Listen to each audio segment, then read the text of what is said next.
Jatend migao mar Thieth Duale ochwalo oboke mag ute thieth maromo 1,188 ne obila mag okwach kich listi ma onywando ute thieth ma ichich ni osebedo kaya komenda mag SHA kaachiel gi mago matiyo ma onge lesen mag tich. Bende jochiw thieth 12 mar ratiro mar chiwo thieth ne jotuo mag SHA. Kaka yuto monilaro no obila mag okwach kich mano chopo mag kawo oboke gi osingo mar timo nonro kendo omako ji duto ma itudo kod mibadhi. Owinje siganane. Gikone telo mar migao mar thieth elo kumba mar thieth mar SHA kaachiel gi duol mapuodho rang'iny mar thieth e pacho ka MPDC ochwalo oboke mag achudhe ma osebedo ka nyodho migao no e okenge ma opogore ne obila mag okwach kich. Fight against fraud, fight against corruption is a fight that police cannot leave any gap. And for that reason, the Directorate of Criminal Investigation is hereby directed to move with speed and ensure that all those people are brought to book.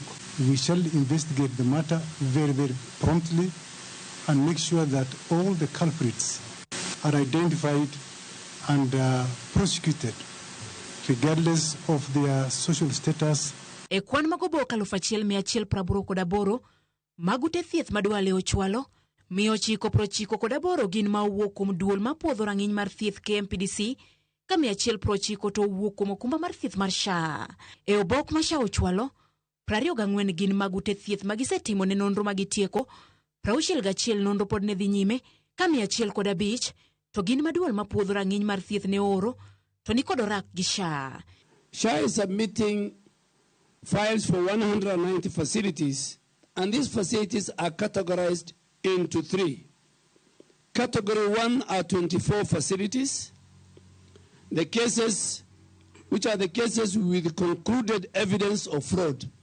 So these 24 facilities, forensic audits have been done, the system evidence is being provided, and it's complete, and we are handing over complete evidence of fraud for the DCI to do further investigation and do what is necessary within the law.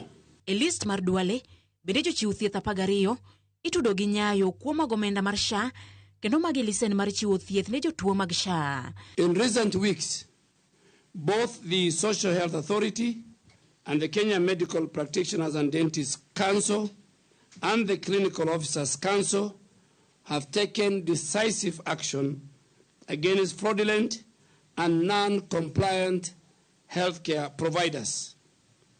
SHA, in line with its mandate, has suspended a total of 85 health facilities for fraudulent activities to allow for investigation. Ute thieth ma ibiro yud kod ketho mar tiyo maonge kod lisen ibiro go fuai nyaka $1,000,000 kata twech ma hawo higni 5 kama oyako omenda mar SHA to biro chulo $2,000,000 ka bende ibiro magi orak mar tiyo kod okumba no. Judith Omondi, Ramogi TV. Bad migao mar mwandu mikunye bwolo osingo mar chwala pisas magi e gweng' mar Amula.